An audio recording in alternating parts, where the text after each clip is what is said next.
All right, Paul. I know we talked a little bit before, but still, like, can you introduce yourself a little bit? For sure, yeah. My name's Paul Larson, and I am, well, what am I now? I guess I'm a professor of exercise physiology and also a coach, and now kind of also an entrepreneur as well. And I Nice. run two businesses, one that you'll know of, one called Hit Science, and the other one is called Athletica, which is basically the technology arm of Hit Science. And yeah, I've got a long and distinguished, well, I don't know if it's distinguished, but it's a long career at least in sport and exercise science and coaching. Nice. So, uh, I did the I did the online education, the science for high intensity interval training, which is like really awesome. I like it. Kind of like help me understand more about like the energy system and how that works, how to like target like the demand for each sport. But like before we dive into like the science of that, like what got you into like uh high intensity interval training or like maybe fo what got you into focus like energy system? Because I know like a lot of like coaches right now, it's more like strength dominant when it comes to like strength and conditioning. So what got you into that? Yeah, well, so I kind of come from this endurance background as a triathlete, right? Swim, bike, and run. That's what I had the knack for when I was a younger guy, and had, I set my, like so many of us, set my goal on becoming an Olympian, but that didn't work out. So when it didn't work out, I turned to science, and yeah, that's I was out there, I was trying to figure out how training worked. And the first question I kind of had was, what's the training session that gives you the most bang for buck? And that was what my PhD entailed. I did that in Australia, and then I met my colleague Martin Bescheit, who's my co-author, and he had the same question really, and he was kind of coming at it from the team sport aspect. So we put our two heads together and we did a whole lot of research. I think close to 200 peer-reviewed publications. We really went insane for a long time, pretty mad. And I guess, yeah, at the end of the thing I think that maybe is unique, not super unique, but a little bit unique to Martin and I with Hit Science is that we really try to be this bridge between the science and the application aspect, right? We really kind of go back and forth. Well, here's what the science says, but here's a context, right? Like all these sports have different contexts, and you've got to be able to know the science to at least to a certain level so that you can apply it within the context. And that's really sort of how it came about. So Hit Science science and application of high intensity interval training is really, as you know, Eric, 10 chapters of science, but then 20 different application chapters that are written by our colleagues ultimately that are all around the world in their different sports, 20 different sports. So that was sort of a bit of the background and how it came to be what it is today. Nice, nice, nice. So, like you mentioned, you also teach at a university. So, when it comes to like teaching or like, um, yeah, teaching like coaches or like the basic physiology of like high intensity interval training, like for or from all your experience, like what is the hardest thing or like what is the like the main thing that if the coaches get this, then they probably understand the whole picture. But hmm if they don't get it, it's hard to like apply all these science into like uh real world application. hmm Yep, that's a really good question, because that's almost the biggest problem that we see is that a lot of coaches have got great experience and a lot of them kind of come with their recipe that they've learned. So, for example, we do, um, we do high intensity interval training, short intervals on Wednesday, and we do sprint interval trainings on Friday, right? And it's just like a formula. So but it's less really looking at the individual in front of them and what physiological adaptation they actually want to elicit in a course in the context. And that's what we try to teach in hit science, which we try to teach target type first. We try to teach like what is the physiological adaptation that you're sort of after. And then, from that, those different physiological systems that you want to target, you were calling them energy systems, right? So you have like your neuromuscular, energy system or target. You've got your anaerobic target and you've got your aerobic target, right? So those three targets. And from those, we know that HIT is such an efficient format that it can hit any number of those targets depending on how you move the levers. So we show again in the course how to move those different levers. So to your question, that's what we see the most across the different sports is that there's more of a cookie cutter plan approach. And what we try to teach that is a little bit unique in the world is our target type first is like okay, like what is it that you're trying to actually change in this athlete? How do the systems work? And then how can you manipulate the formats to hit your target, right? And when we're talking about manipulating the formats, we're talking about, moving, how hard is the workout or how hard is the intensity? How long is that intensity? And then what's the recovery duration between those? And from all those, you can make these different, we call them weapons, but different tools, ultimately different formats that you can use to hit those targets. Nice, nice. So, um, I know, like different, probably it depends on the coaches, depends on the person, but like, um, in your opinion, like, why do we need to target like certain, like maybe zones or like time or like intensity zone and rest period to like help our athlete perform better? I know this is like a super like broad and like vague question, but like still, because I know like there's a different like opinion of talking about like these athletes already practice a lot. Like, isn't that kind of like what they like kind of like conditioning? Yeah, for sure. Yeah, but I guess there's lots of different ways you can condition though, right? And that's really what we try to do. We try to teach optimal conditioning within hit science.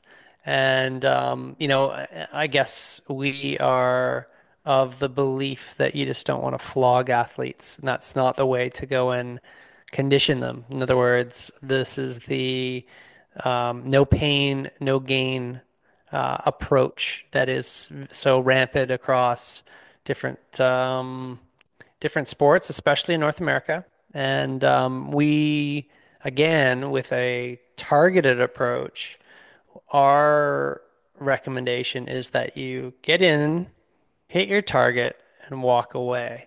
So, you want, and if we really kind of take a Google Earth view, we've got human beings in front of us that operate as all of our animals do, where there's an actual stimulus at the cellular level, which triggers, it's actually called a signal, and it triggers an adaptation.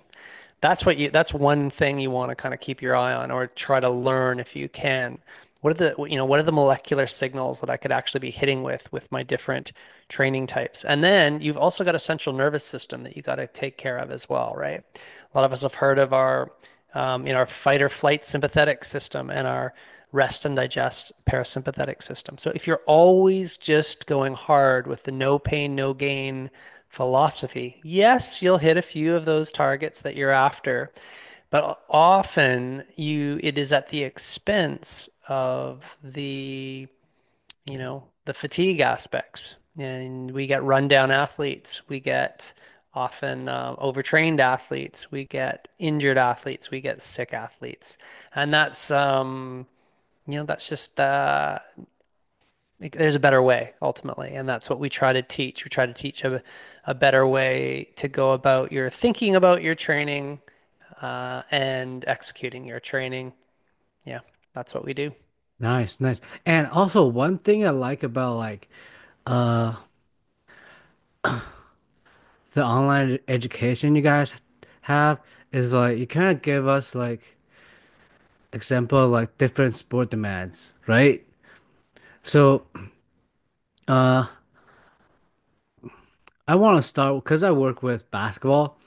Cause so maybe can you like give us a example like how would you break down the sport demand of like basketball and how would you like if like program like the conditioning training for like the basketball like your thought process. Hmm. Yeah, the basketball one is a tricky one, and of course, we always say, context over the content. But let's take an NBA team just to start somewhere, right? And there's a few other codes, maybe little levels down that you would still sort of be similar. And a lot of times, at least in an NBA context, it's not about training anymore. It's more about recovery. So that's at least during the season in the on season because they play so much, for example. Right. So, for example, and a lot of this stuff I learned and taught over at the Orlando Magic conference over there. But, I can remember the presentation. Prepare for in the preseason for your, as best you can, get as fit as you can with all of these different techniques up to up to the start of the season. But then once you get to on season, now it's all about really maximizing recovery, with the exception of you know, your bench warmers, say for example, who aren't playing as frequently as some of the regulars, right? So you ideally in that condition, you want to sort of make equivalent training stimuli in the individuals that aren't playing the match. So those that are playing the match, they've got to, they're playing the game. They've got to do what they've got to do, and they're going to probably be getting pretty tired, but they'll get some conditioning from that. Then with those that aren't playing, you almost want to top it up, right? And we see this across many different team sports. And the other thing in the team sport context, we want to often use different, small-sided games or game-based high-intensity interval training, so that you're getting, time on task ultimately with, actually using the basketball skills because it's such a skill-based game, right? You want to maximize the time on that and condition at the same time that you're getting those skills. So, there's lots going on. A lot of times, though, it's recovery of the huge neuromuscular demand. So remember those three targets that we're always looking at with hit science. We're looking at the aerobic, anaerobic, and neuromuscular target. And of course, with basketball, the biggest demand is the neuromuscular target. Think about the jumping that goes on, right? The rebounding, sprinting, just huge neuromuscular demands. So you've got if you're a practitioner in the NBA, you're really always focused on recovery. And then you're also focused on, because, we know guys are going to get injured, so we better keep up the training, the neuromuscular demands, make at least having conditioning in those guys because we don't want them to detrain and then they rock up and just have to all of a sudden start in a game and they've completely lost their conditioning. So those are kind of the key things I think that we think about when we talk about basketball. Nice, nice, I nice. mean, I ask you, you deal with the sport. What do you tell me? Like, does that sound similar to kind of how you look at your sport in Yeah, conditioning your team? Yep. yeah. For basketball, I'll say like it's definitely different from in season to like off season because basketball play like college basketball play like 2 games per week and like NBA play like 3.5 games per week. So like Yep. you definitely don't for those players who really play a lot of minutes, you definitely don't want like overdo stuff. So I totally agree with like maximizing like recovery, and that's actually what we did last year, and it was pretty good. So for Hmm. basketball player, yeah, that's like what probably what we do. Good. And Well, I love hearing that we're on the yeah, same page, Eric, with yeah, yeah, and also by the way, Good. besides the I forgot the name of the course. It's science and It's application of science. high intensity Science and interval. application of high intensity interval training. Yep. Yeah, besides that, and you also So have a basketball one, right? I also did that one too. awesome. Yeah, So fantastic. yeah. So besides like basketball, another example I kind of want you to like uh another sport I want kind of want you to break it down is like soccer because a lot of people like play soccer and like soccer is probably one of the most what's the word? Popular sport right in the world right now. It is. Yeah, Yep. number one. Yep. So also can you like and like I think it's last year, like the same time period right now, I have like a discussion with coaches about like conditioning training for soccer. So can you kind of like break it down your thought process for like soccer? Because soccer is kind of different with basketball. Basketball is like they want to focus more on like the skill. But I feel like maybe I'm not familiar with soccer, but I feel like the conditioning is more ingrained into like soccer, especially with their culture. Yeah, I think a little bit, for sure. Maybe there's probably a little bit more running in football, soccer, where, they've just got more area to cover on the field versus the court. So just naturally the runs are a lot longer, right? And you just think of like a midfielder and breaking down the wing, or a winger, right? He's sprinting down the wing. It's just, yeah, it's a lot of running. So they gotta, generally, you don't have to, it's not obligatory, but you want to be, there are a lot of, you probably want to have running covered, right? And so, so yeah, there's that kind of difference. But there's similar elements that we talked about with basketball, where you are, you're building up to that in that preseason phase where you've probably detrained a little bit in your off season because you've had a break, and then you definitely want to build back up again.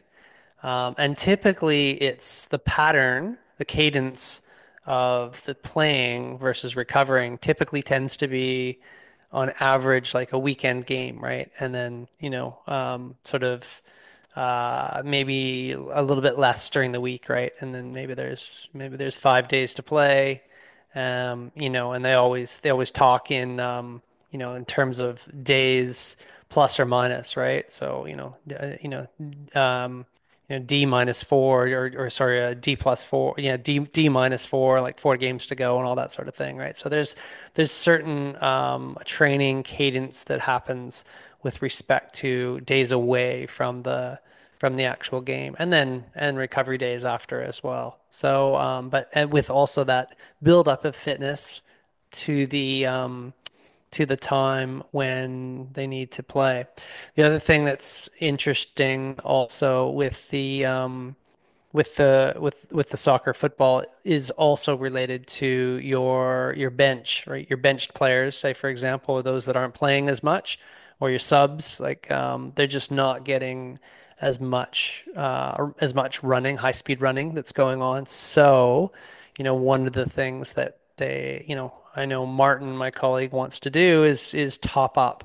So, he wants to top up players basically at the end. So game's over. He knows the players that haven't really played too much in the game, and he brings those players out and they immediately perform their hit sessions, right? And they might do like a short interval type session on the field. So they almost get like a piece of that game from the fitness standpoint, and maybe they don't need to really even touch the ball, but let's make sure that we've got that conditioning. And the purpose of doing that then is to lower the chances of, some sort of a musculoskeletal strain, right? A hamstring, whatever it might be. But it's just like is there's actually you don't want to lose the load in the legs. You want to maintain that load so that all of a sudden, you're not all of a sudden exposed to an unfamiliar stimulus in the game when all of a sudden you need that high speed running, right? Because injuries are notorious for those types of things. Um, yeah, so I think that's the general gist as I understand it, and you know, um, yeah, I think that's the game of football or soccer. Nice, nice, nice. So, um, another question about like uh training is nowadays there's like all kinds of like sport technology like force plate, we all know force plate, uh 1080, 3D motion capture, GPS data. So, and yeah, heart rate monitor. So in terms of like conditioning, like you personally would like to use heart rate monitor more or like just pure like maybe GPS data to look at it more or just like basic just timing. Well, yeah, I mean, my bias is I love the tech. But that being said, I'm a coach myself, so I'm totally well aware that it's pretty important just to have those relationships. And I think Dan Paff actually. I know you've mentioned he's been on your podcast before, and he's got. And I'm pretty sure it's his quote, and he said, the best monitoring system is a coach that pays attention. So I stand by that myself. That being said, it is nice to have the I guess a complementary system of technology that's also assisting in helping making these decisions, quantifying training load, quantifying high speed running, quantifying the aerobic conditioning that's going on. So I prefer, yeah, like systems, like a catapult kind of thing that where you've got a heart rate monitor system, you've got GPS, you've got accelerometry, and but again, always recognizing it's not the be all end all. It's going to be missing things. Make sure that you're the coach or the practitioner that is observing. And yeah, that's the that's probably the best formula. Nice, nice. And um if we like dive a little bit deeper into like high intensity interval training, there's like maybe like long interval, short interval, like repeated sprint and like uh sprinter interval. Like can you kind of like walk us through like Yeah, well, why what don't I are break them down for you? yeah, like walk us through what are the difference between these and like do we really need to like focus on one or like it's like you can change one to another. You can. Yeah, for sure. There's no hard and set rules really. But there tends to be when we take a step back, Google Earth view tends to be five key weapons or formats that we use, and you said a few of them. So let's go through them. The first one is the long interval, and the long interval these tend to be 2 to 5 minutes of work intensity. Actually, we should even back the track up a little bit further first, and we should define what we're talking about. Like, what is high intensity interval training defined? So, high intensity interval training defined is repeated bouts of high intensity work that are separated by recovery periods. And of course, and that work needs to be above what we call threshold. in the red zone. So if it's not in the red zone, it's not technically hit work, right? So you've got to be going above that threshold where it's unsustainable work. All right. So all of these formats I'm going to tell you about, they're all unsustainable. So the first one, like I said, long intervals, 2 to 5 minutes of work length, followed by, 2 to 4 minutes of recovery, right? So these ones are, a lot of people just call these VO2 max intervals, but that's the first one. And how many, VO2 max intervals or long intervals do you do? Well, it totally depends. It just totally depends on the person that's in front of you, right? Like you could have a runner or an AFL, an Aussie rules football player, incredible runners when these huge, huge fields. These guys are sub 2 minute, 800-meter runners. These guys, just incredible athletes in that league and down under, and they're doing, they might do 8 of these, 4 minute efforts with 2 minutes recovery in between and at VO2 max. So incredible. But at the same time, you might be an individual where you're done after 2 or 3 of these things, right? And that's just like that's totally enough for you. So um, yeah, but back to the format. So the next format, the short intervals. And the short intervals are really cool because they're the most versatile. So when we're talking about all the different physiological adaptations that you hit, well, the short interval one is quite unique because this one is between 10 and 60 seconds of work, and this is 10 to 60 seconds of recovery in between. And depending on what work interval, sorry, I should also say the intensity is a little bit higher than that long interval. So you're doing these a little bit harder. And that yeah, these tend to be super versatile because if you lengthen the recovery interval between those short intervals, you actually wind up keeping lactate really low. Not really low, but quite low. You can in fact be at VO2 max, but have lactate really quite low, like sitting around 4 millimoles, which is pretty low. Compared that to the VO2 max interval that I just mentioned, you'd finish that one, you're probably, you're over 8, 10, 10, you might be 14 on the millimoles, so really lactic on the long intervals. But the short intervals, they can be very effective because you don't actually have to go to the well in them, but you can still hit that signal or that target that I mentioned before. It totally depends how you skin it. And again, we teach all that. But the other formats are the sprint interval training you mentioned. So these are like long sprints. So thinking like 20 to 40 seconds all out. So these ones are even higher, like all out, right? So that is the intensity prescription is right to the max, and then recover for a long period of time. So these are very lactic, and typically like repeated wind gates. If you're in the exercise physiology world, you'll know about wind gate tests, and these are basically you're repeating a wind gate test every 4 to 5 minutes. Super lactic, super anaerobic. And then, the other all out one is the shorter intervals. So these ones are like sprint interval training, or sorry, these are repeated sprint training. And these ones are again all out, but they might be like between 3 and 15 seconds. And then, yeah, with long, again, 15 seconds to 60 seconds recovery in between. So these ones are also very effective in the team sport context. They can be a bit more aerobic, and they also can be anaerobic depending on how you manipulate those variables. Then we spoke about the other one in the game-based interval training or the small-sided games, and these are really just like game-based versions of a long interval that you'd implement in the team sport context. And those are all the different hit sessions that tend to be put out there by practitioners and coaches. Nice, nice.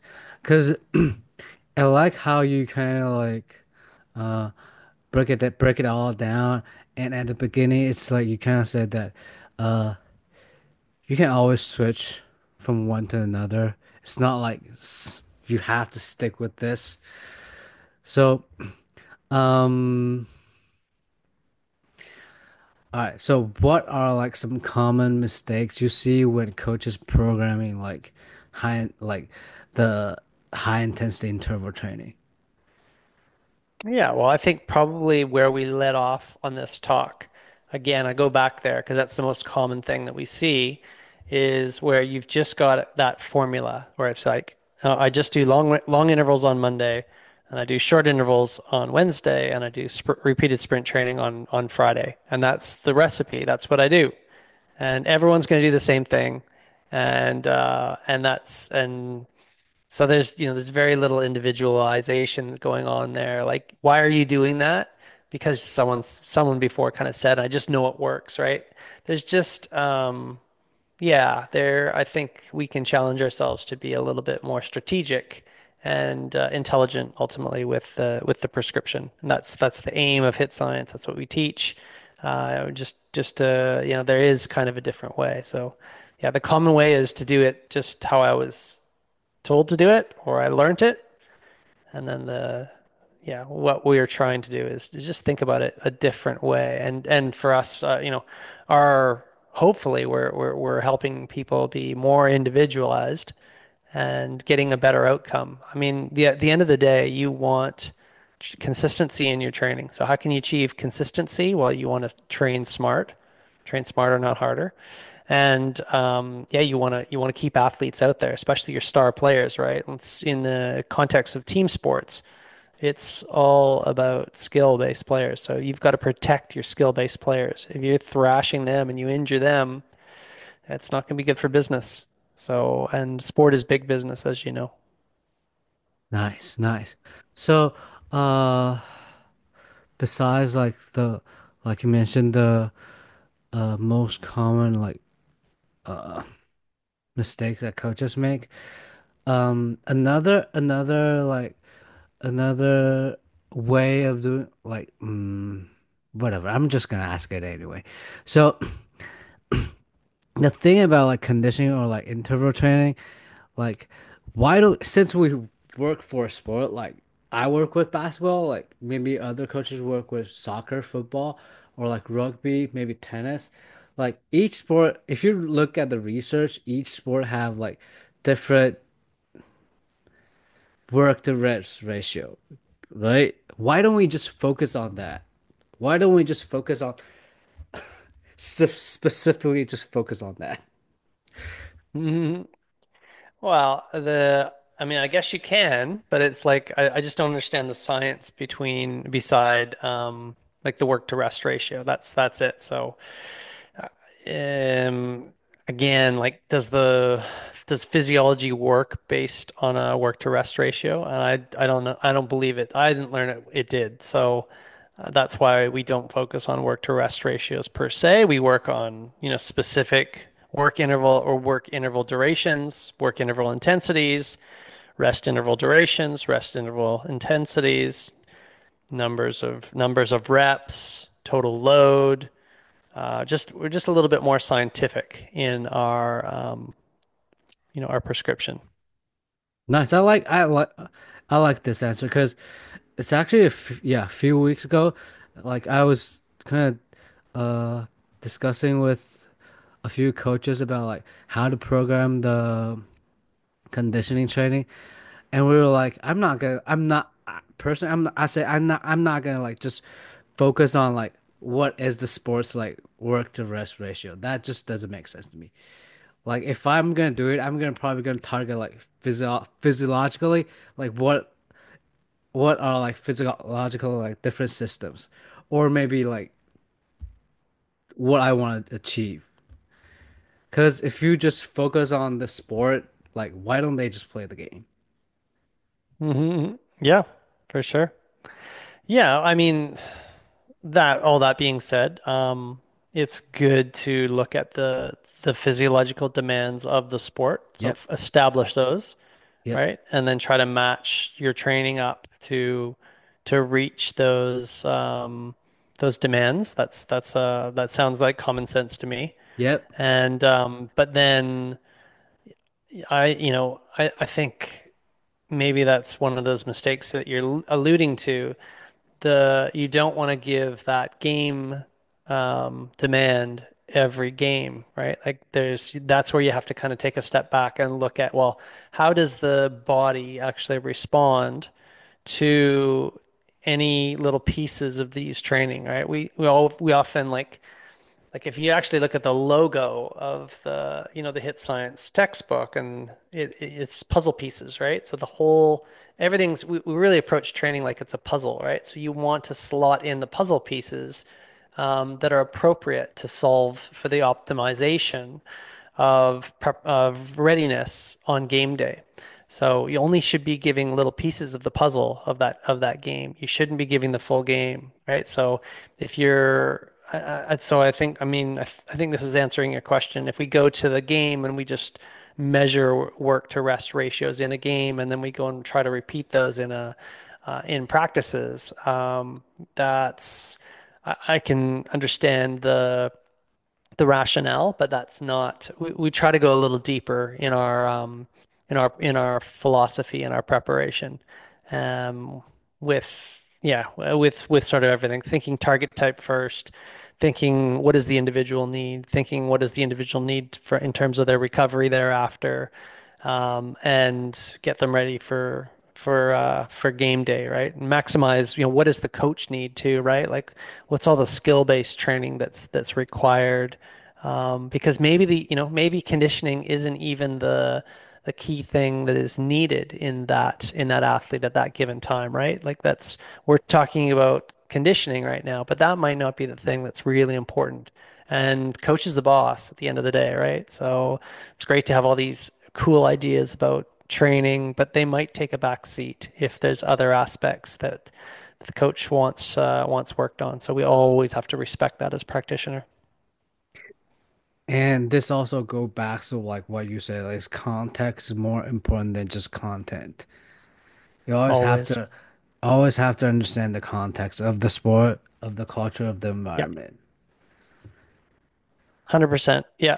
It's got to be like it's the earlier you can kind of learn that as a practitioner coming in, the better you're going to be accepted by the key stakeholders that are around that organization. It's tough, right? Because we come in any of these various different environments, we've got a KPI, right? We've got to be hitting our KPI as our with the job that we have, and at least that's sort of what we're thinking. But that urgency to do that can can derail us. And a better strategy is just to sort of sit back, watch, listen, and like kind of like what you're saying is really appreciate the context, learn the context, know that sport as best you can first before, and then and bide your time, and then once you've learned all that context and you've got your tools, whatever it may be in terms of your expertise as a practitioner, then there's a time and place to apply those things. So, yeah, and patience is a virtue. Nice, nice.